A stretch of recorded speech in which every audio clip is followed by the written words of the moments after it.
Hey guys, this is Undercover Dudes all the way from Down Under, and today we're going to be talking about Brink and Dirty Bomb. Brink is a first-person shooter that was released in 2011, and of the 23rd of August 2017, it is now free to play on Steam. Developed by Splash Damage and published by Bethesda Softworks, Brink had a major emphasis on parkour-like movement and objective-based gameplay. It aimed to merge single-player narratives with multiplayer gameplay, and it wasn't a bad title back in the day.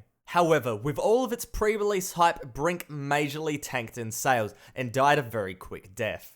After the failure of Brink, the developers Splash Damage bounced back with a new game called Dirty Bomb. A class-based, team-orientated, parkour-tinged first-person shooter, but directed towards fast-paced competitive multiplayer matches rather than a weird single-player mesh. Dirty Bomb is very much what Brink should have been, but it's so much more. Released in 2015, the game has been around for quite a while, and is one of the best free-to-play first-person shooters of all time. I make yearly top 10 free-to-play first-person shooter and top 10 free-to-play Steam games list, and Dirty Bomb ranks highly in both of them every single year. To be fair, Dirty Bomb was the competitive class-based first-person shooter before Overwatch hit the scene, but comparing the two games would be ridiculous. Dirty Bomb plays out more along the lines of a traditional first-person shooter, with heavy emphasis on gunplay and precise aiming, be it taking off heads at long range with a sniper rifle or getting in close and personal with proxy shotty. The mercs, otherwise known as the classes in this game, all bring something new to the table. You have Proxy, a speedy shotgun user who can quickly plant and defuse bombs while also going and throwing down mines. There's also Skyhammer, an assault rifle user who can pull out a major airstrike to go and destroy an objective or flush out enemies. You then have more defensive type mercs where you have Sparks, a long range medic who can also go and dish out a little bit of damage if she needs to. Currently there's 21 mercs in the game, with the latest being Turtle and Javelin, both being released within a month of each other. The last couple months for Dirty Bomb has been really exciting. The developers Splash Damage have gone and bought back the game, so Nexon they used to publish the game, now Splash Damage does it themselves, and everything is in-house, and overall their results are showing. Better anti-cheat, a ton of new maps and modes, on top of rock solid server performance and minimal maintenance downtimes. It really is showing that this dev studio wants to go and make this game great. The amount of support the devs are giving is being reciprocated in the play count as more and more people keep coming back. So the news that Brink is now free to play is really puzzling. The Steam announcement was 2 lines long and offered no explanation why Bethesda, the publisher, decided to go and re-release the game as a free to play title. Now I'm confident this was a spur of the moment thing from Bethesda, but it really makes no sense to play Brink when Dirty Bomb is the up and coming game.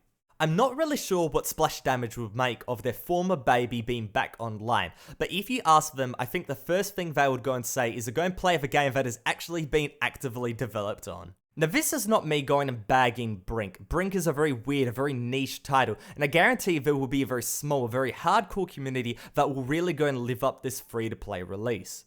But I thought that with this news that Brink has gone free to play, I thought I'd go and give a little bit of a shout out to developers Splash Damage and really go and shout out Dirty Bomb, as Dirty Bomb is a game that I've gone and played ever since the very start, and overall I think it's one of the best free to play first person shooters out right now. The story of Dirty Bomb has been a little bit of a troublesome one. When the game was first released, Splash Damage, they went and self-published it through an arm of the company called War Chest.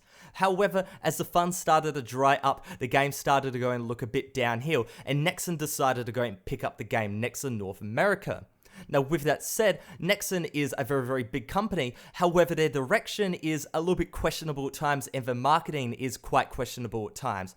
So as Nexon continued to go and publish Dirty Bomb, a lot of people in the community were saying, is Nexon holding Dirty Bomb back? Is Nexon holding Splash Damage back from going and producing the best game possible? And I personally think this is the case. The reason why Splash Damage was able to go and buy out their own game. The reason they were able to go and buy out their own game was because they were acquisitioned by a Chinese firm called Liao. Now Liao isn't a game company or development studio or anything like that. They're a chicken meat company. They go and supply chicken meat, but they decided to go and put a ton of money into Splash Damage. And Splash Damage isn't the only company. Digital Extremes, the publishers and developers of Warframe, they also put a lot of money into them as well.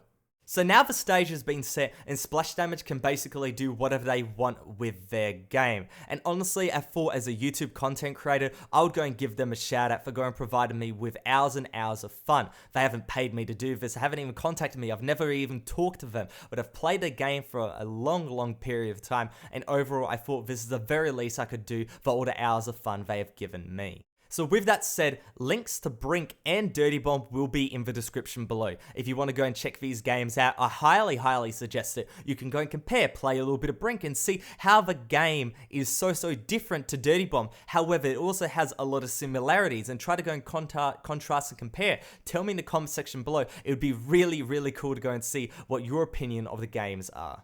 Make sure to go and leave a like rating on the video, go and post a comment in the comment section below, and also subscribe if you want more content like this.